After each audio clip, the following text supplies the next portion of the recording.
Hello and welcome to another edition of Mastering Dungeons. I'm Shawn Merwin here. Finally, after a 2-week break, is my co-host Teos Abadia. Welcome back, Teos. Great to see your mostly smiling face. It is good to be back. I am no longer jet lagged, and I came with Player's Handbook in Ooh, Italian. is that an Italian version of the player's book? It is. Yeah. And I had a lovely time. I had all the pasta a growing kid could possibly eat, stuff their face with. And Mm-hmm. yeah, lovely time. And it was fun. My daughter, or my mom, gave me this book at a kind of family Mm-hmm. dinner we had at a restaurant. And when she gifted me, I'm like unwrapping it. And the waiter goes, "Oh, is that Dungeons and Dragons? I've played a few times. It's a lot of fun." Like, okay, That's awesome. we're everywhere. It's super. Yeah. What a world. What a world we live in. The other thing I did this Great. Well, weekend, Shawn, oh yeah. this big thing. You bought Onslaught. Yeah, I got it for a really good Nice. discount because I don't think it's doing that well. I mean, what do I know? I don't know this for certain, but I get the feeling like there are all these expansions. There's a lot. It's being done a lot, and I don't hear it like tons of buzz.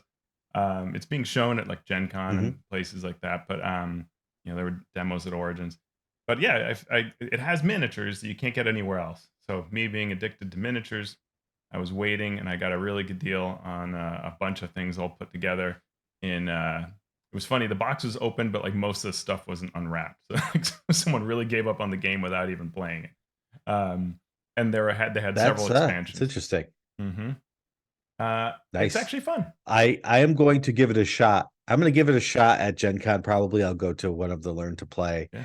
demos and just give it a glance. Having played the D&D Minis game and the Dungeon Command game, I have a feeling it's going to be somewhat in that realm. Mm-hmm. So Yeah. hopefully it will be pretty easy to pick up.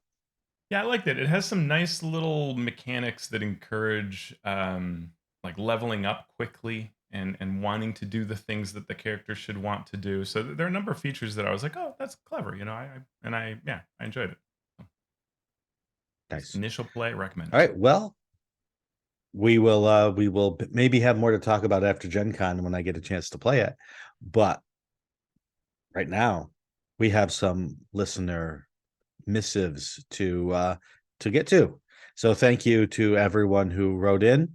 Let's start with Marcelo via Twitter. Hey Marcelo, thank you for the question and for following us. When designing sleuth type adventures, what are some effective ways of capturing clues discovery and making them challenging? And this is a good question. This is a whole topic on its own because we get into that idea of investigation and not wanting to have people miss clues that will shut the adventure down. We've talked about that lots of times. So what I do more than normal, and normally when I design from the beginning to the end and then from the end back to the beginning. As I see the things that I need to think about in the future, I go back into the past and make those changes. When designing adventures like this, either where there's an investigation or where there are like several MacGuffins that you need to put together, several keys you need to get in order to continue, I more than usual design from the back to the front, because then I can say, all right, at the end, I know they need this. Let me sprinkle these things throughout. And in this case, those things could be clues that you need to put together.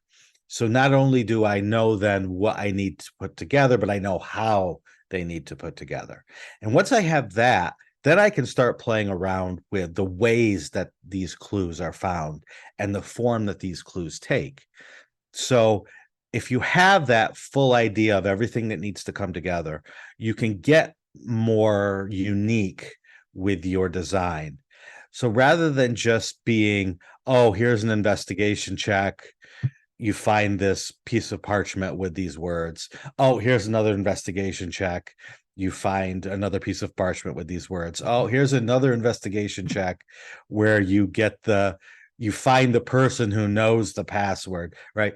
You can go back and you can say, what are some interesting ways that I can do this? I don't need to have it on a piece of parchment. Maybe in this case, the person who held the clue was a gladiator, very strong, and we know that they are going to want to hide this. So I would have a athletics check. Okay, we know this person hid something somewhere. This athletics check tells us where someone who's super strong might think to put something that no one else would be able to get to. So you, barbarian, know that if you were hiding something and you were very strong, you would put it underneath this stone pillar that was somehow movable, as opposed to, hiding it in a sneaky spot. So that's when you can start doing those interesting and fun and different things. But you need to have the full blueprint first before you can go back and do that. I like that. I dig that. Yeah, I agree with that whole start at the end and move backwards. Like that's and we talked about that when we did our gumshoe episode, because that's something they explicitly recommend, and it's a very good technique because you're leading clues to where they're going, and so it all wants to make sense. Um, I also try to think about what would be a satisfying interaction uh, to resolve and uncover the clue, combined with only having but so many mysteries or questions at one time, but making those explicit. So, in the ideal scenario as a player, you don't want a fog of confusion where nothing makes sense whatsoever. Right? If you have that, you want that to be just a small amount of time, and then you want direction, right? You want to feel purpose. And the worst scenarios are ones where you just don't know what to do, right? You want clues, you want actionable things, you want paths to follow. Choices are great, but you want to have some solidity around what to do. And in fact, it's, if you just watch a table, sit there and go, well, do we check with the miller or we go to the cartwright? And they have these discussions, and they're meaningful. And when you think about it, it's like, well, miller, cartwright, I don't know, pick one. But they will have fun thinking about that, especially if there's some things riding on that color why you might choose one or the other. Then these kinds of investigations become far more interesting and pleasing to the players.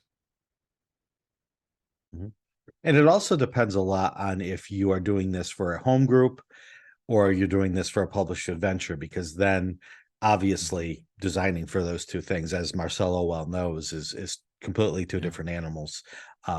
Whereas one, you need to have it playable by anybody, so you need to be more forgiving in having them find the clues. Whereas if you're making it for a home group where you know the players, you can start bringing in their backstories. You can start bringing in their specific character goals to add a little bit of spice to this, what would otherwise be a typical investigation.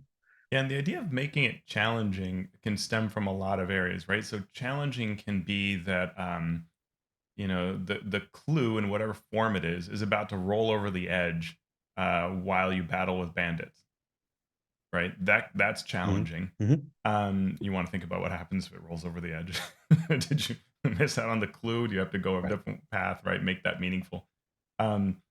Challenging can also be that you have to dig deep into the role playing or strategy of it, right? So, like, I think about murder type, mystery type situations often have the singer at the cabaret type thing where you have to convince them to give you the clue, right? Even though they don't want to speak out against their bosses, their organization, general underground world, and you must convince them to give you that, right? Those scenes can be very compelling if you can run them effectively, if you can give people the things they need to do to make a convincing argument. That can be a very good challenge, right? I've had some of my a classic think of like great role playing times I've had have been when someone was like, the Elven Prince is unconvinced. What do you say? And you're like, okay, and you give it more passion and better arguing points, and then yes, they finally agree to give you this help, right? Yeah, or they're unconvinced, and there's nothing that you're going to say right now that can convince them. However, if you go investigate, what does the prince like? What are the prince's pressure points? Yeah. What's some way that you can change the situation? That sort of investigation can be fun and be sort of, a little wheel within the wheel of, okay, now we know that what the prince really loves is dwarven ale. Okay, let's get that, take that. Maybe that will give us a little, at least a chance to change the Yeah. prince's mind. And those kinds of adventures are great. Like, if you get kicked out of the nobles chambers, no way, they're not helping you. And standing outside is some very sure of themselves agent of the nobility that says, I might be able to help you. And that's going to come Mhm. with a cost, right? That is a challenge to weigh the pluses and Yep. negatives of this alternate route, right? And those are really fun scenes. Yeah, absolutely.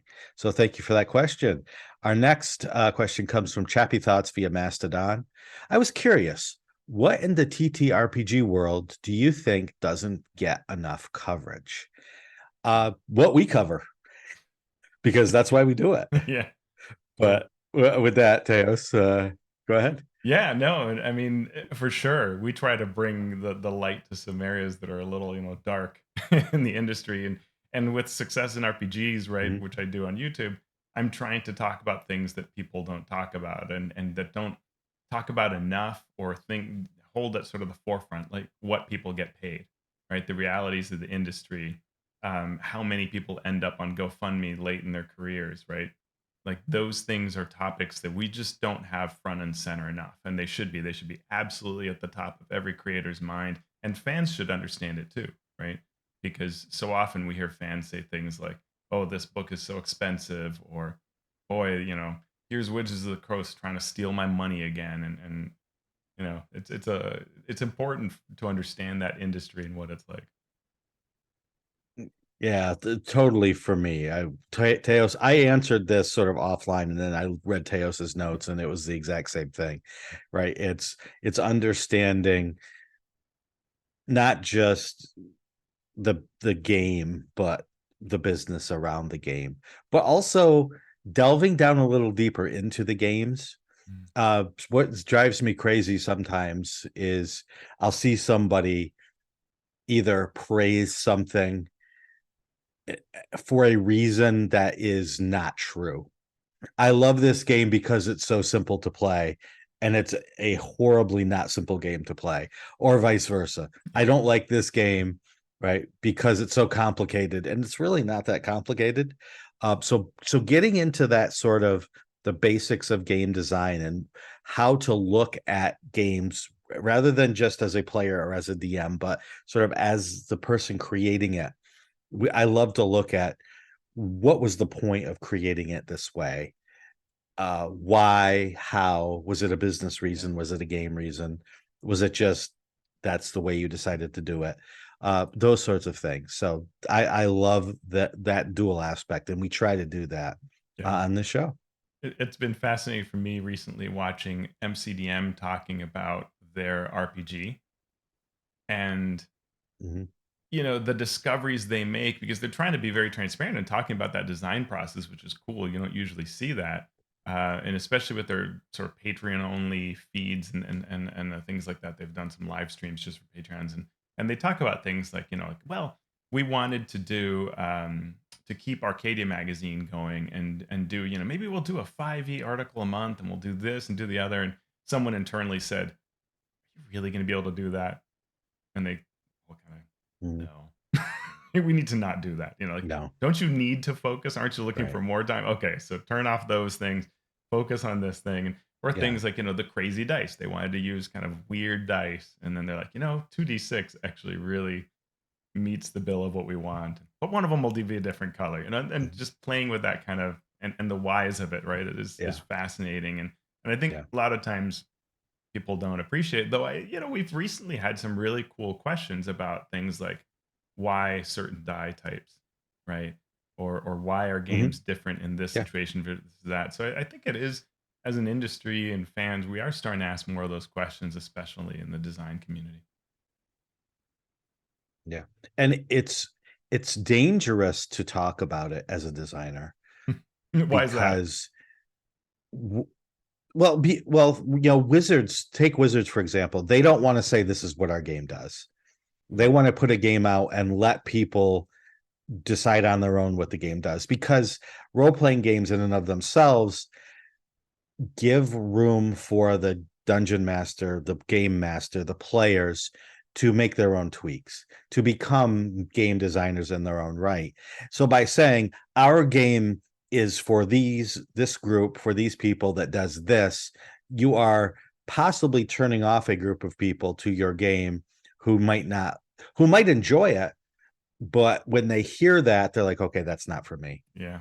Yeah. And I asked the question on Mastodon, I asked the question, when you look at a game, what is one thing that might immediately tell you this game is not for me?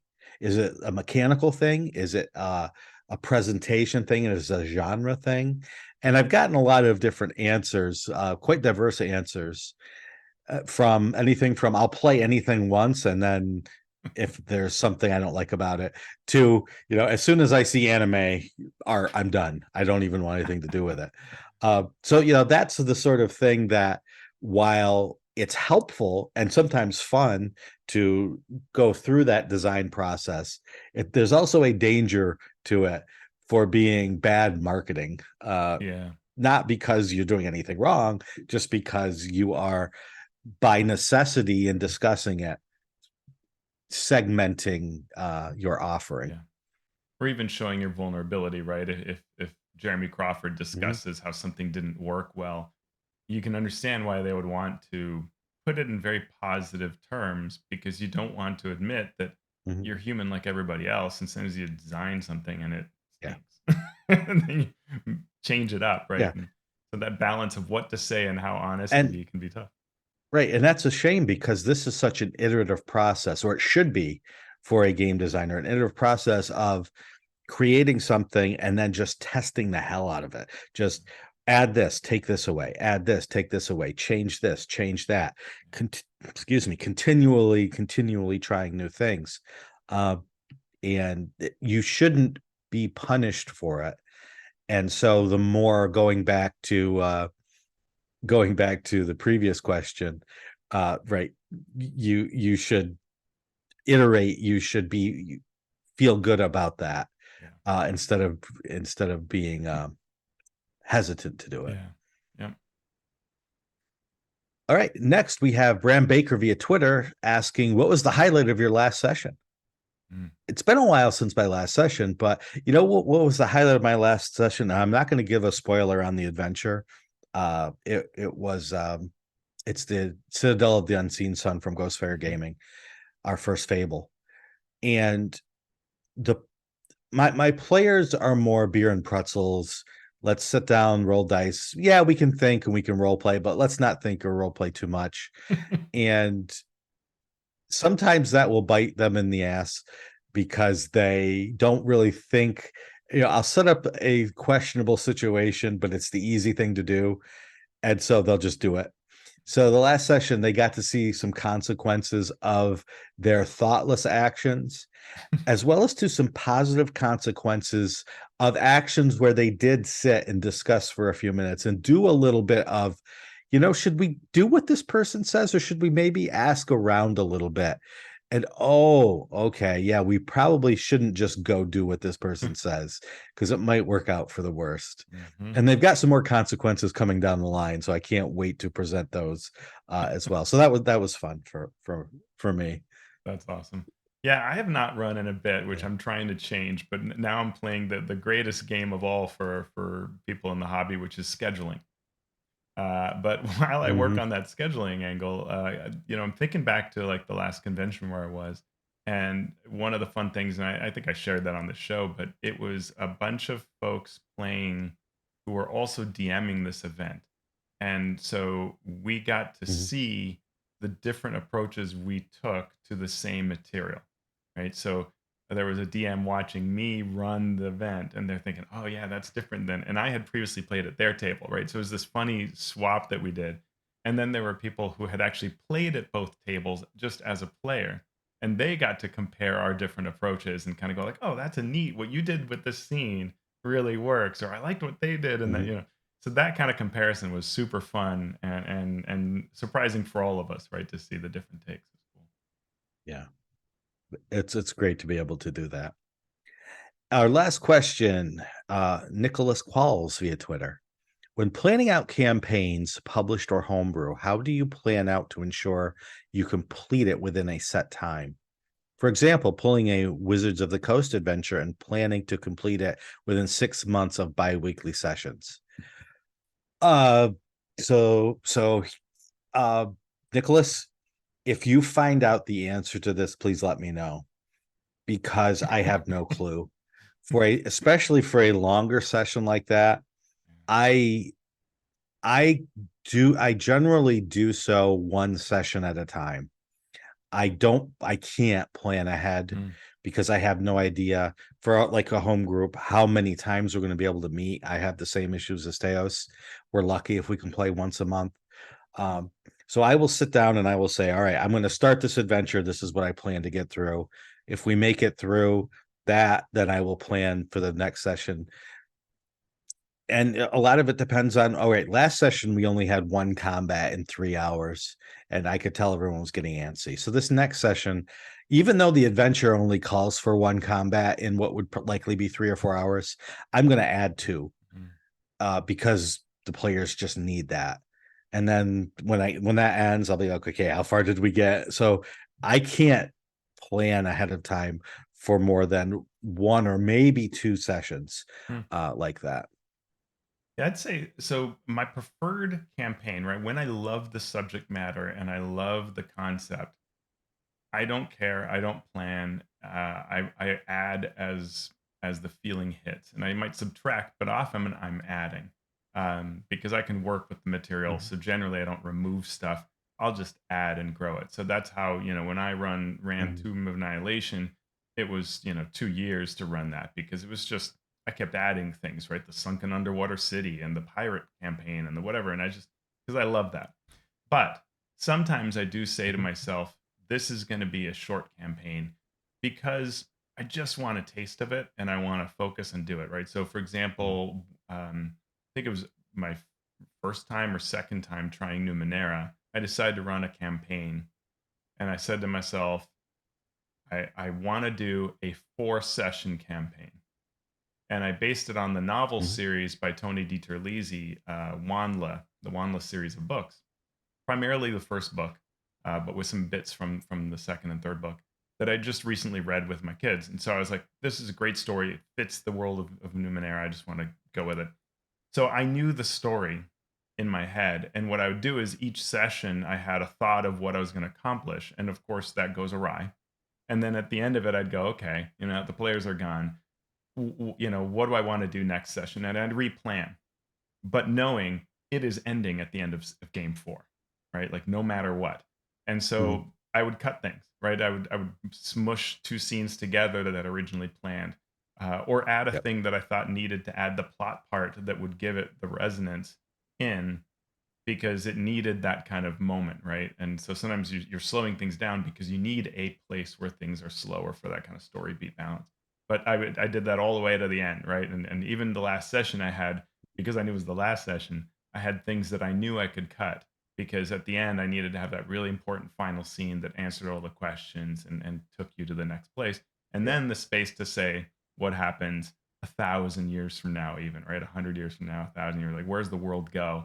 Because it was that kind of a story and campaign, as it is in the actual novel series, where we get to see snippets of what happens many, many years after the novels. And yeah. And equally important to a time limit that you might place on your campaign is the leveling. How high a level do you want your characters to get to? Do you want to get them, do they want to play up to 20th level? Are they happy to end after 10 levels? What's that? And then that will dictate how quickly you need to level. That will dictate the sorts of challenges you need at each level. So that sort of planning can help you get within the realm of where you need to be. But even then, so much depends on how play goes, your players, your own desires for your campaign. So yeah, it's a great question, and everyone will have their own take on it.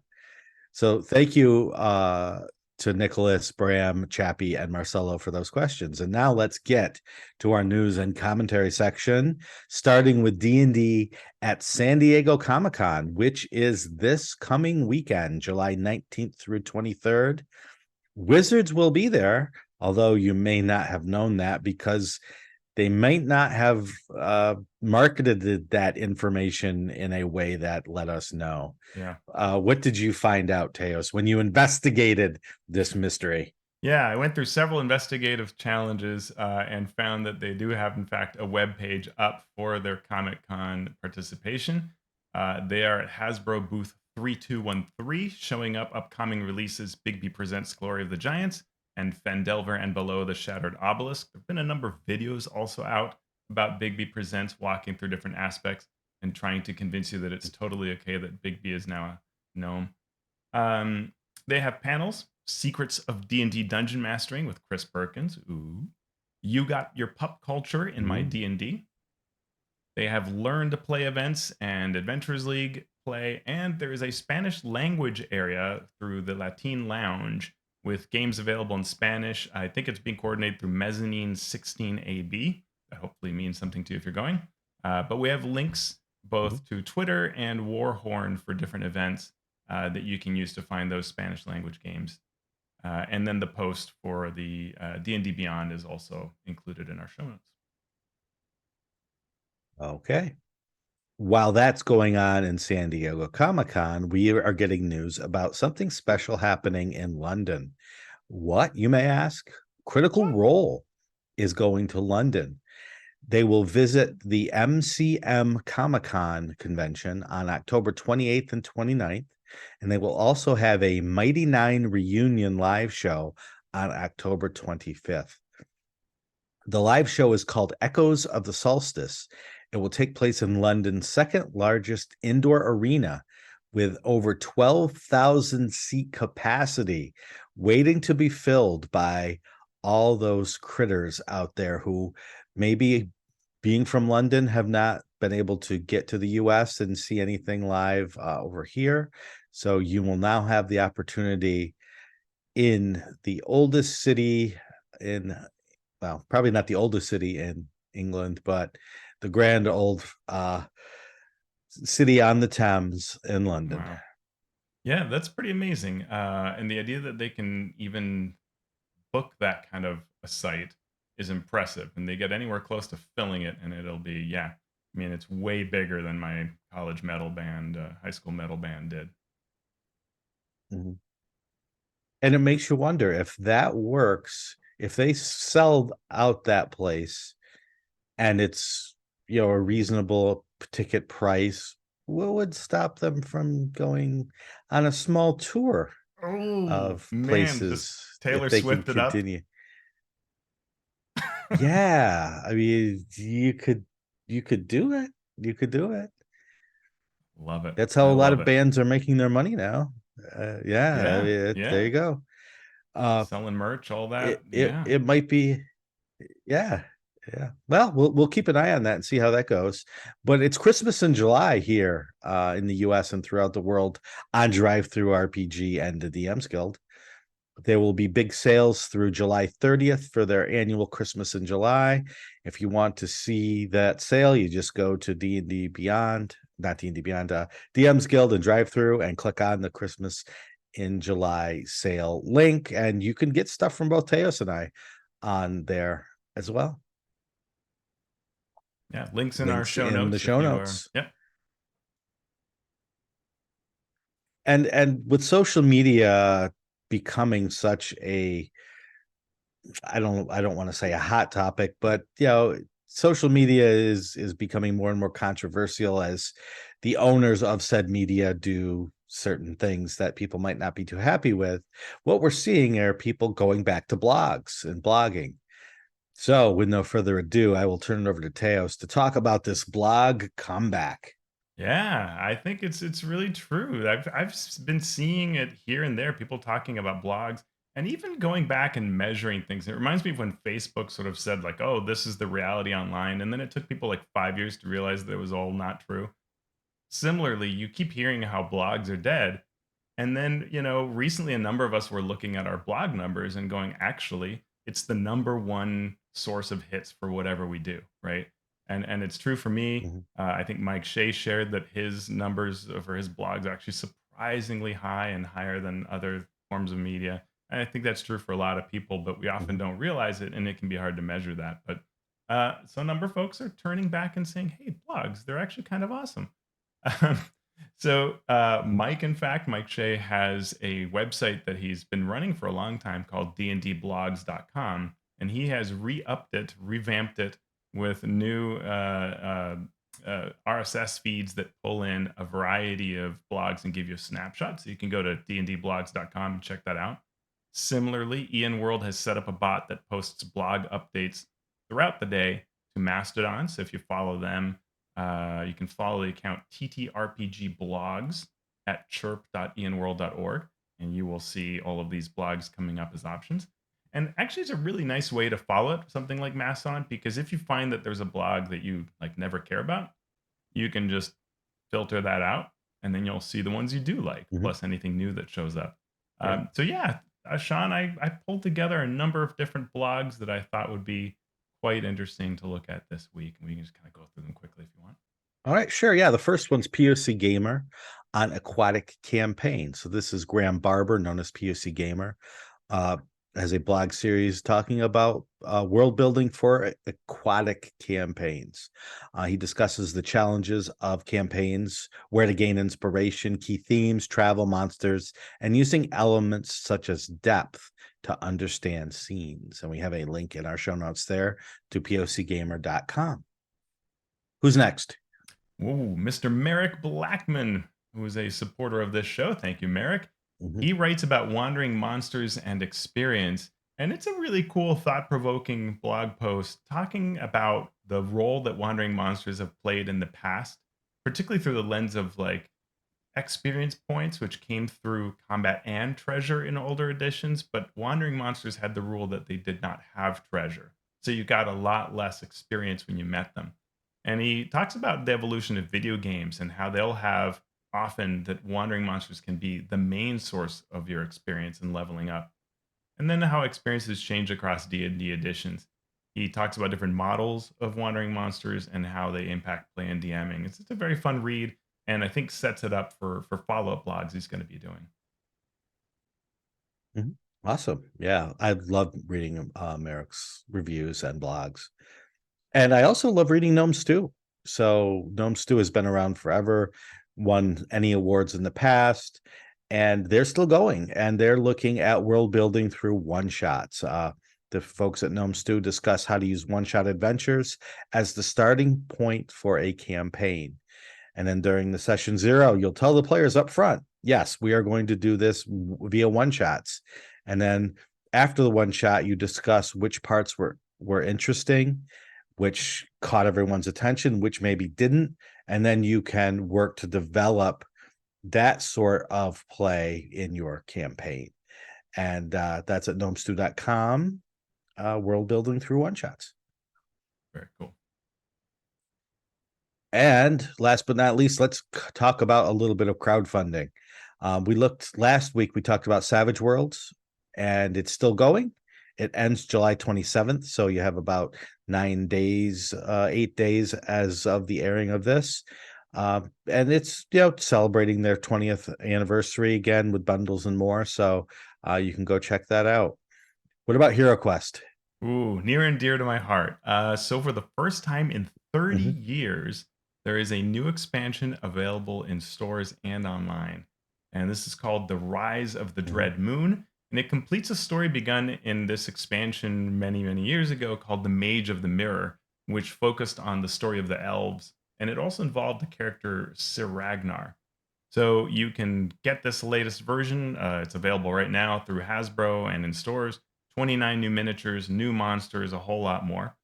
And I know a little about this because there was a new online quest that you can get available for free at the hasbropulse.com site. There's a link in our show notes. And that quest it serves as a nice intro both to Rise of the Dread Moon and the game itself. and it provides a sneak peek Mhm. at one of the new monsters, the Spectre. And I know a lot about it because I got to design this quest, which was a lot of fun. Really great Ooh, working with the Hasbro team. Hasbro had a HeroQuest Day on July 15th this past weekend, featuring actual play streams that played through Rise of the Dread Moon and through the new online quest Nightfall. awesome. Well, good work, Teos. I try. I've got my Hero Quest box sitting right there waiting for me to start playing. I'm like, this week might be the week, and then Mm, people fall through, and it hasn't quite happened yet. mhm. And speaking of big boxes, the Gloomhaven RPG, we haven't really talked about this. I was interested in it, and then it sort of fell off my radar. And so for this week, I thought, I'm going to check in and see where we are with this Gloomhaven RPG because I thought it was kickstarting. And it turns out that it wasn't.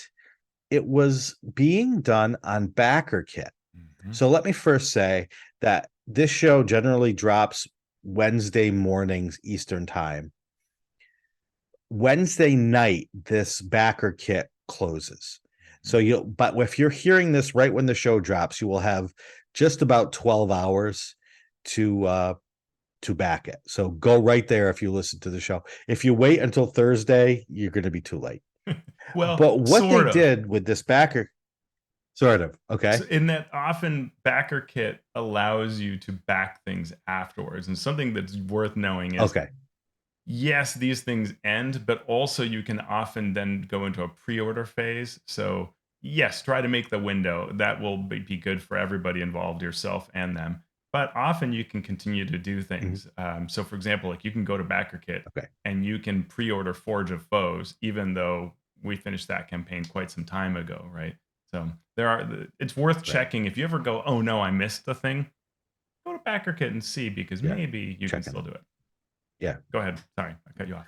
So what's interesting? Yeah, no, that's fine. So what's interesting about this is I instantly looked at the how much they've raised so far, and it said $4 million, and I thought, okay, I was wondering how a Gloomhaven role playing game would fund, being that Gloomhaven was so popular, made so much money, really took the board game world by storm when it came out, years ago.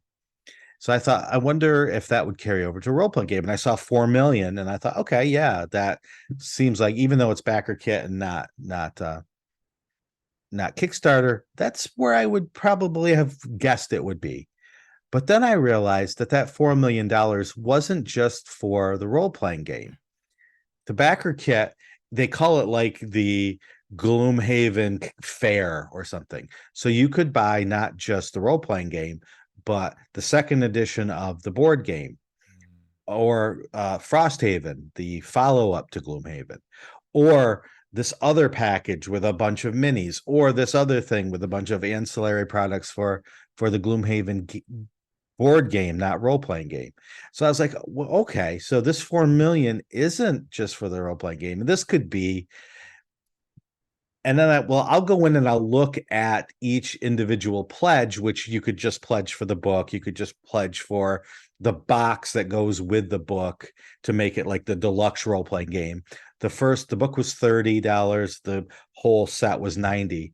I'm like, okay. And so I was figuring that out. But then I realized that there were pledge tiers where you could get the board game and the role playing game. So I'm like, okay, now there's no way I can figure this out.